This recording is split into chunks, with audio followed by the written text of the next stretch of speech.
welcome to Eurovision Weekly Recap.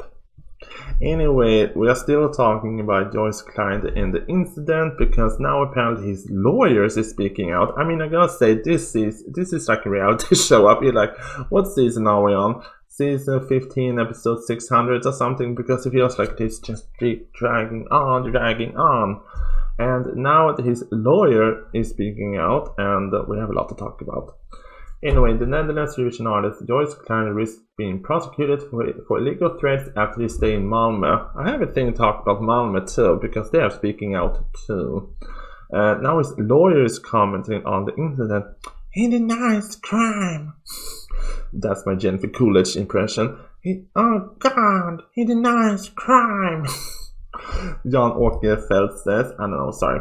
The Netherlands Eurovision artist Joost Kleins was reported for illegal threats in connection with the competition and was stopped from participating in the finals. I'm gonna say you can think whatever about that, but I'm gonna say if he broke the EB rules, yes.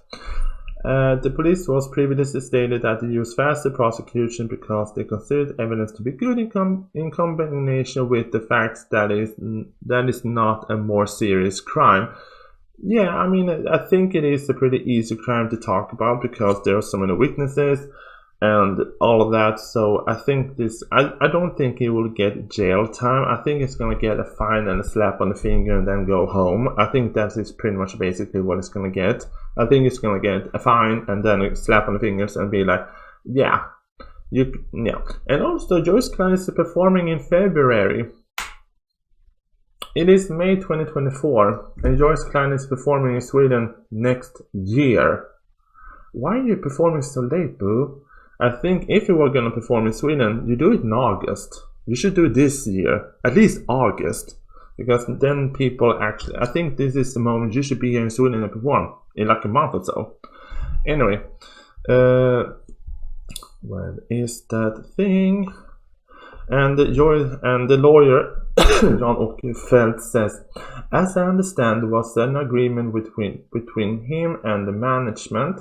It was a sensitive occasion where he would not be photographed when he left the stage. He was to meet by his team, and there was a photographer, a female photographer. You can actually say it was a female photographer. Girl. He asked the person to stop filming. And now Jan-Åke Felt says that the photographer did not listen to Joost Klein. I mean, I'm gonna say, I'm gonna say, have you ever been behind a venue like this? It is loud. So, I don't know, I think it is very loud on a production like this. I mean, it is very loud, so maybe she didn't hear him. I don't know. And then he pushed the camera away to remove it. Didn't they say before that he didn't touch it? Well, now he pushed it. Oh no. It feels like this story keeps changing so much because before it was like he didn't destroy the camera, he didn't touch the camera, but now he pushed the camera. He denies threatening this person. I don't know. I mean, it feels like this story keeps changing because before it was like he didn't touch it, he didn't break it, but now he pushed it. And now he pushed it, so it's like, yeah, you just basically meaning that you're basically saying that he did actually touch someone's equipment. Those cameras are expensive, so. According to Jan-Åke Felt, a preliminary trial date is set for the beginning of June, which is basically in two weeks. The police are not yet finished with their investigation. We have had access to the investigation. Now have the opportunity to commentate on it. We will request some Dutch people to be heard. Then we will see if we get it through. I see the chances of release as good. I think the worst thing that can happen for Joost Klein at this moment is the fact that he's gonna get a fine. That is pretty much all I think is gonna happen. Nothing else. I think that is the worst thing that can happen for him. Or, yeah, I think a fine. That's all. But this is like, this story keeps changing so much. I feel like, which version are we on now? Because it went from, like I said, He didn't touch the camera, he didn't break the camera, and now he pushed the camera. So which one is it? Yeah. Anyway, we have some. I mean, I don't know. I'm gonna keep you updated about this one. So, but anyway, let's talk Malmö, because Malmö is speaking out too. Yes, and according to the webpage Eurovisionfan.com, Malmö has speaking out and saying we will never host the contest again. They were like, we are done. I mean, Malmö, who has held the contest, I think is this 3 times they have held this. I remember 2013 and now 2024, but I feel like Malmö has held it at another time too. Was it when Carola won in 1991? Did we hold the competition? We have held the competition in 85, that was Gothenburg, and we have held in Sweden, and 2000 and 2016. I think, was it Malmö to 1992 too? I don't know. But anyway, according to this, the organization of this year's Eurovision turned out to be a difficult mission, with the host city declaring it does not want to host the competition ever again after this year's edition. I don't blame them. Anyway, I mean, I'm gonna say I have some opinions about that. Let's see. In an official announcement from the city of Malmö, I guess they're gonna say it at their webpage, the city official webpage, they stated that this year they were faced with the unprecedented, I don't know what that word means. This word, unprecedented, okay, and stressful, costly situation in the effort to maintain the security in the city during the stressful and costly situation in the effort to maintain security in the city during the competition. That it was protest basically. I mean, many people said don't come to Malmö when you said you want to go to Eurovision. People said don't come to Malmö, and also the fact that the Eurovision fans from Israel was basically told don't come. It was such a tense moment, and I'm gonna blame the protesters for this one. Because, yeah, I mean, I'm gonna say, I think it didn't help that people were protesting outside the Malmö arena too. And Greta Thunberg, I got something to say to you too. I don't think it helped that fact that they were protesting so much outside, and it was this tense moment. It was either pro-Palestinian protest or there was pro-Israeli protest. So it was such a tense moment. So I'm gonna blame a lot on the protest for that one. And the statement says, we can't say we had a good year. No, we didn't, but not a bad one either. It was okay. It was a year with enough intensity. It cost us dearly to be able to ensure the safety of the participant as well as the visitor. Yeah, you have pretty much inaugurated in the lockdown, so if Sweden wins next year and offered us to host the competition, we will definitely refuse. We don't have the strength and stamina to host the competition again. Yeah, this really burned you. Eurovision has come to an end, with Switzerland taking the win. On the aftermath of the competition, Meli delegation has requested a meeting with the European Broadcast Unit to discuss incidents at this contest. I mean, the thing is that I think, yeah, I'm gonna say I think the protesting really didn't help this year, because many people, yeah, I think that's one of the big issue here, is the fact that it was so much protest outside, and yeah, that main part was that it was so much protest outside, and it was such tense moments, and yeah, it didn't help. So I understand why Malmö was like, no more, we are done. We are done. Thank you, Eurovision 2024, but we are done. We are breaking up. Never again. I don't want to see you again. I don't blame them, I'm gonna say. And it's such a shame, because, I mean, I'm gonna say it was a good production year for 2024. The overall production, if you think of what you saw on the TV, it was amazing. I think that in 2013 was one of the best years we have hosted. But it's such a shame that Malmö has now come out and said never again. Yeah, I think it is also, yeah, I don't think it's that fun when you have to basically have security to that level, because that was the thing that overshadowed the whole thing. It was such much security, and then you have the security cost, you have the protest, you have all the drama, and they were like, we are done. So anyway, Malmö has coming out and said never again, and like I said, I don't blame them. Let's see, what else can we talk about today? Stay tuned. Yes, I had to add this in when I saw it. I have something to say to Greta Thunberg too. Anyway, the Sky News co-anchor Rita Panahi this is pretty funny, so let's listen. I'm gonna have a screen still shot on her here, and then I'm gonna listen to it outside. Now to the Eurovision contest. Remember when it was just a joyful freak show of song and dance? Well, now it's just become a freak show, a hateful anti-Israeli one where one lone performer representing Israel was mercilessly bullied by the crowd who booed her, by fellow contestants, and even it was like, I had enough. troll Greta Thunberg.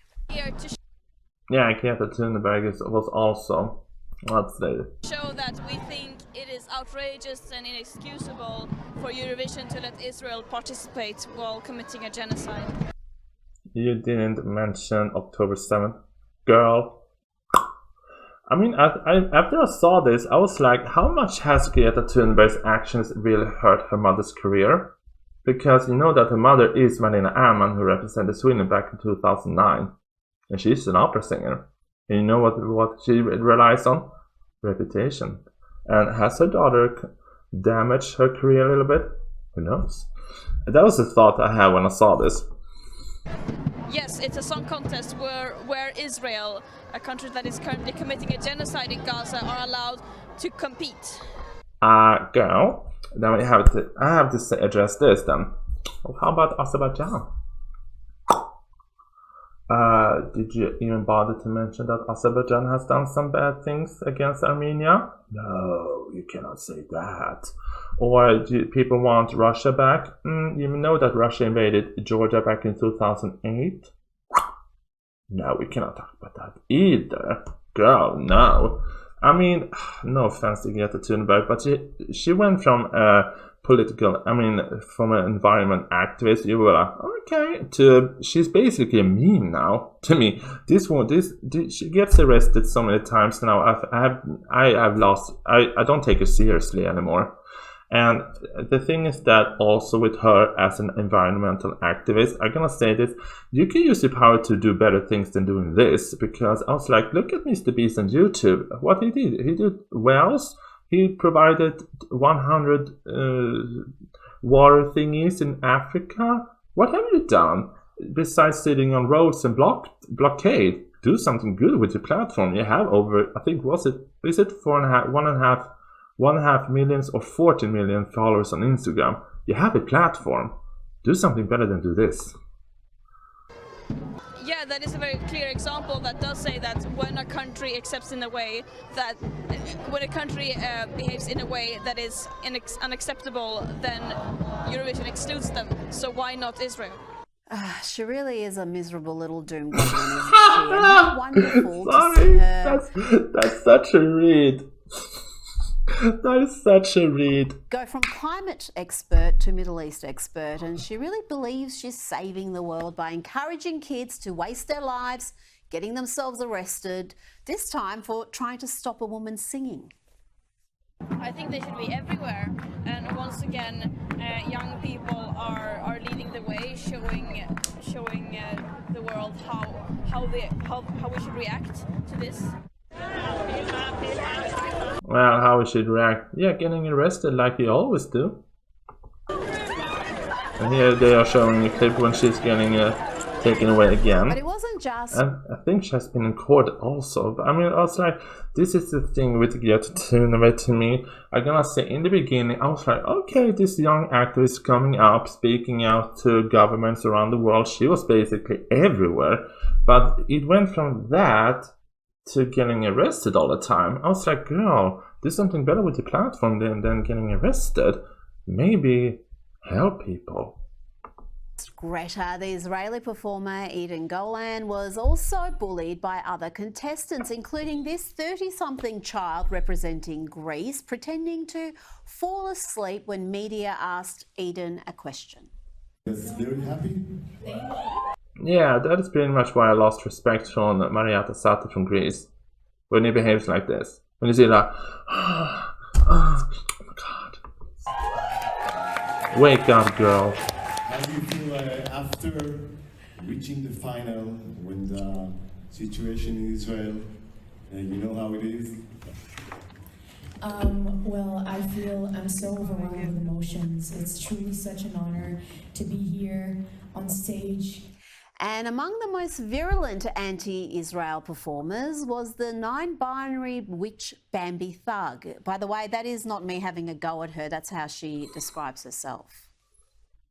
Do you know what makes me special? I'm a queer. And I'm a witch! Can I just add in there? The thing is, I mean, yes, some people of this Eurovision season has really left a bad taste in my mouth when I talk about them. And the thing is that Bambi Thug, the first thing they say is that I'm a queer. I was like, here's the thing. I've been openly gay guy since I was 17. I'm 35 now, so I've been open with it since I was 18 years. I don't start my line with how I describe myself. Oh, I'm gay. I think your sexual identity should never be what is your personality. That is something with you and in yourself. Your sexual identity is something here for yourself. I mean, when your sexual identity becomes your whole persona, girl, I mean, you can have whatever sexual identity you want, but that is not everything about you. You're a person too. Well, despite backing a boycott of the event, Bambi Thug decided to participate herself. Of course, she didn't want to pay a personal price for her activism. Yeah, that's pretty much also what I thought about Ollie Alexander from the UK. Didn't he sign the participation against Israel coming into Eurovision and then he participated himself? Hi, while you're watching this, I had to edit this in about Ollie Alexander and the thing. According to The Guardian, Ollie Alexander and other competitors reject calls to boycott Israel's participation. And where is it? Here. 450 queer artists, individuals, organizations signed an open letter as Queers for Palestine calling on Alexander to pull out of the contest in solidarity of Palestine, but yet to compete for the UK. Back to the video. Yeah, I don't know. He signed something. And now Bambi Thug was like, she was requested to leave the competition from fans, but she still stayed. So, okay. And miss out on Eurovision, but what did she do when Israel made it to the finals? I cried. She cried. My team.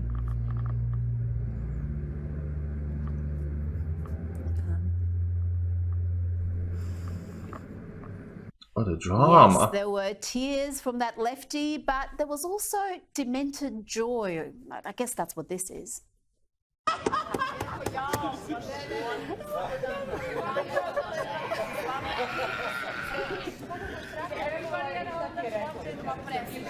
Yes, I mean, it's so much. It's so much now. Ugh. Irish lass cried and laughed, and she cried some more when Israel ended up doing particularly well with the public vote. Not the jury vote for obvious reasons, but the public voted for talent, not a hateful, confused witch. And so we saw the lefty lose it again.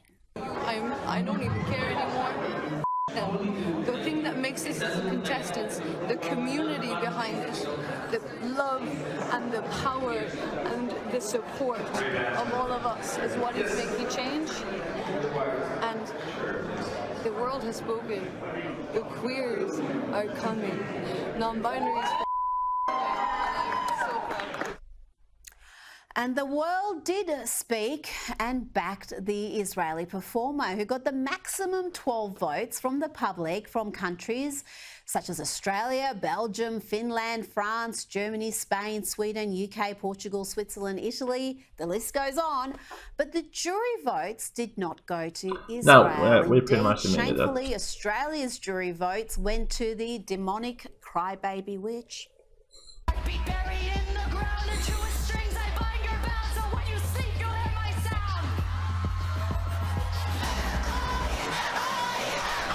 I mean, I think this, I mean, she was reading Bambi Thug, Greta Thunberg, increased to Phil. I mean, I'm gonna say, I actually talked to a colleague, you know, the straight version of me, about this at work, and I said, I think we are heading towards acceptance within the fact that people are more accepting the LGBTQ plus A community. But we are not there yet. It takes time. We are moving forward. We are heading there.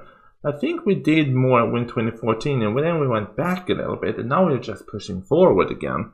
But the thing is that we are not there yet when it is all acceptance. I mean, I remember when we had a co-host on Melfest called Fab Freddy. He was pretty much a little bit larger gay guy with glitz and glamour and I was like, I feel straight. It was too much for me. And I like glitz and glamour and drag queens, but even I was like, it is too much. And I think, sure, we should accept non-binary people as they are, but when they just push it in our face, some people will be like, no, thank you. So take it slower. We are getting there. So when Bambi Thug was like, the queers are coming and the non-binaries here for the win, I was like, yeah, but that's your sexual preferences. That is not your personality, and that's who you are as a character. I've said that you can have whatever sexual identity as you want, but there's one thing I judge you on, and that's your character, not your sexual preference.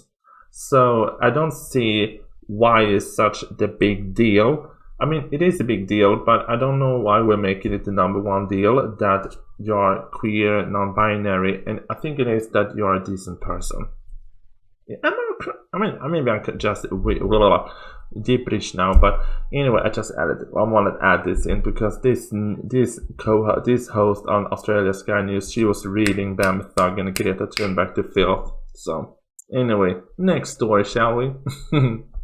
Yeah, I saw this little story by the Rolling Stone about electric fields call for the return of Australia this side after the Eurovision elimination. Sure, this was like a few days ago, but this was during the semis, and Australia has failed to qualify the Eurovision Song Contest Grand Finale for the only the second time since they joined the competition 2015.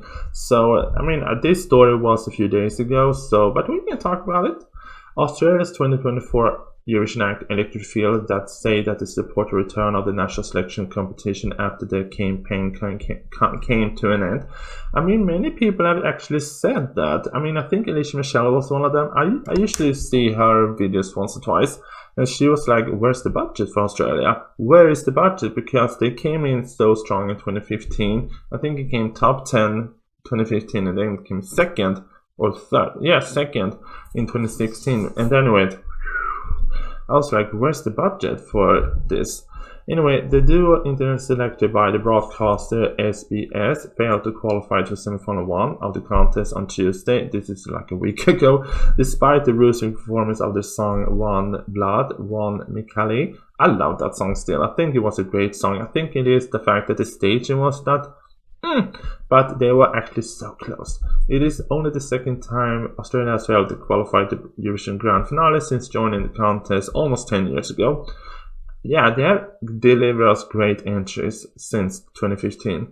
SBS held Australia Decides on the Gold Coast for 3 years, 2019, 2020 and 2022. And Electric Fields was the runner-up in 2019 to the winner Kate Miller-Heidegger. No offense to them, but she was outstanding that year. And that staging, girl, it was amazing. They broadcasted and rested the competition in 2023, and International selected the 2022 runner-ups Perth band Voyager before again picking more Australia Decides alumni with electric fields this year. I mean, sure, I get it that the fact that I think it is a great idea that we have great acts to the runner-up previously, that you just select them, but I think you should have a little bit of a competition. I mean, look at Cheshire, they have 7 songs in the competition sometimes, so you don't have to have a massive national selection, you can have a small one. Vocalist Fielding, Sasha Riaha, Fieldings and keyboard artist Michael Ross both agreed the competition should be revived to pick Australia's future Eurovision contestants.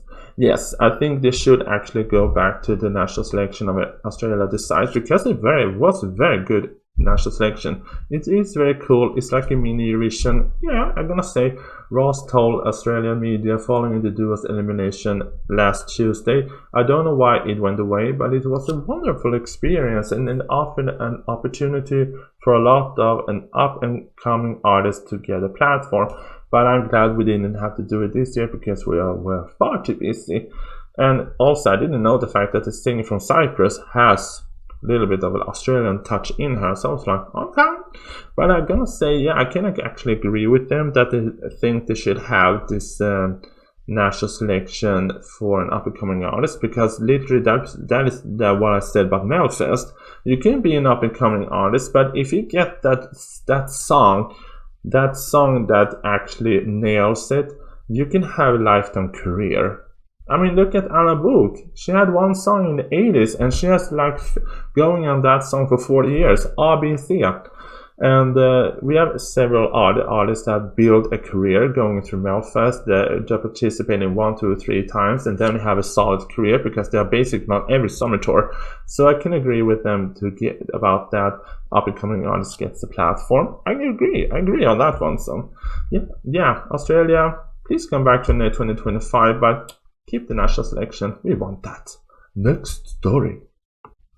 Yes, and we continue on this story talking about Baby Lasagna, and he's speaking out the fact that I know I wouldn't win when I saw the jury points. Baby Lasagna speaks out about his Eurovision experience. I'm gonna say I pretty much said that he was not gonna win because I can actually see on his face that he really did not. He did.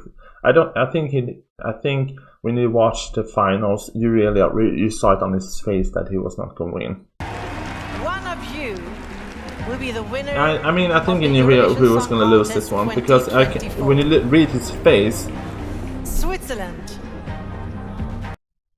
Anyway, according to Vivi Blogs, he did an interview. Baby Lasagna took the highest height with Eurovision, winning the public vote and finished second overall with Rin Tin Tagedim, and this is the country's best ever finish. 1,000 Croatians filled the streets for his homecoming party in Zagreb. I saw that and reacted to it. It was so amazing to thank him for his incredible achievement for representing Croatia with pizzazz and dignity. Following his arrival, he gave an interview to RTL Direct and revealed how he coped with the pressure and his almost victory and more. And on top of being fan favorite for the moment his songs was real in Croatia. No, I'm gonna say this. I don't think in the beginning he was my fan favorite to win, because I really enjoyed what was the song I loved the song, this song I think it was the singer Vinko's song. I have this song somewhere in my playlist on my phone, because that song, the Vinko song, was my favorite to win. Vinko Lying Eyes, I think actually that was my winner from the beginning. It was between Vinko and Baby Lasagna in the end, but Vinko to me, boo, I love your song.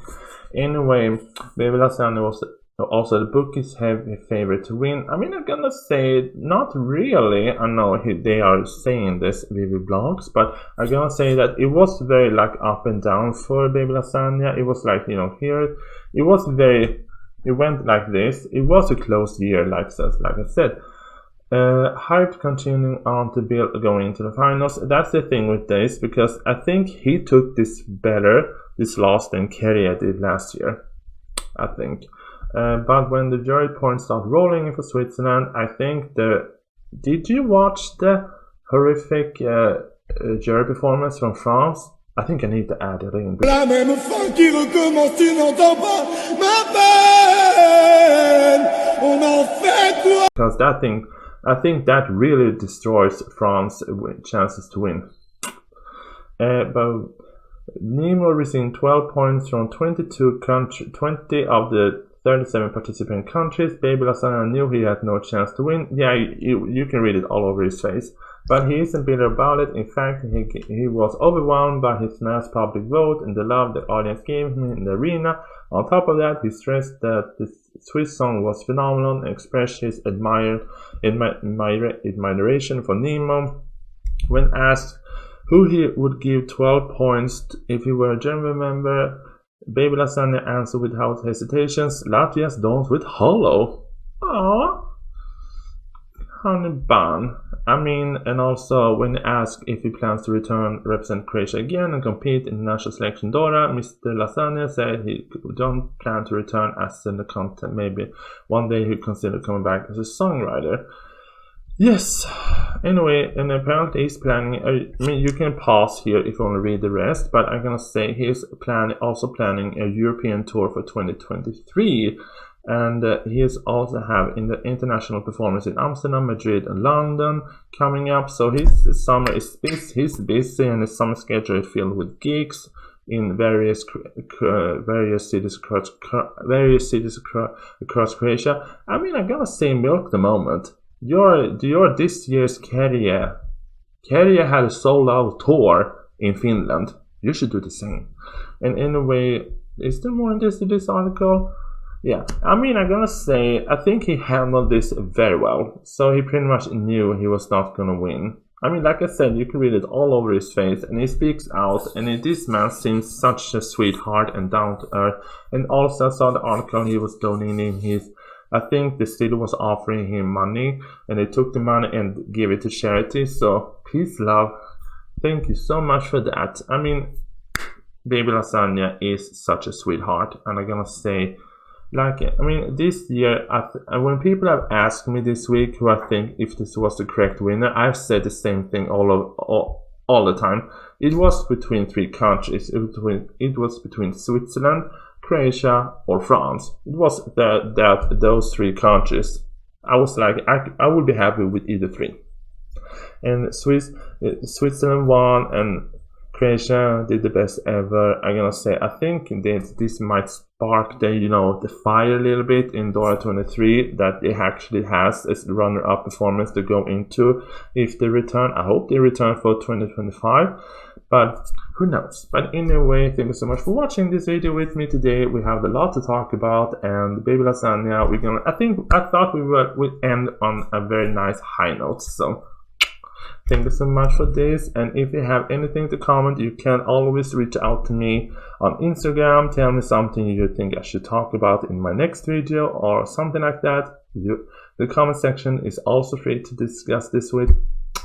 Peace out and deuces. Oh hi, you're still here. I hope you have not forgotten to subscribe. So subscribe here and look for the recommended video over here, and end credit now. Bye!